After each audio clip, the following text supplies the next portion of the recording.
না না, আমি তো লোকমানের ভিতরে আছি। সূরা লোকমানের 14 নম্বর আয়াতে মাথা পিতার ওয়াজ আছে, আপনি না বুঝতে হবে।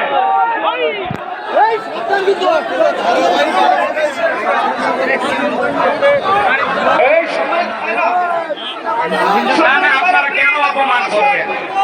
মাহফিল কর্তৃপক্ষ থেকে অনুরোধ করা হচ্ছে, আপনারা আল্লাহর রাস্তে বসেন। এই সম্মানিত উপস্থিত ভাই, ভাই সবাই বসেন, ভাই ভাই বসেন। কোরআন শরীফ আপনাদের সামনে, এই কোরআনের অনুরোধে সবাইকে বলতেছি দয়া করে বসেন, দয়া করে সবাই বসেন। আমি ওনাদেরকে বুঝাচ্ছি, বসেন বসেন ভাই, 30 সেকেন্ডে বসেন। আপনারা একটু বসেন, 1 মিনিট বসেন। ওয়াজ না বুঝলে কি বুঝাবেন? আমি তো 14 নম্বর আয়াতে আছি, তাই না? এই 14 নম্বর আয়াতে আল্লাহ তাআলা তো মাথা পিতার ওয়াজ করেছেন।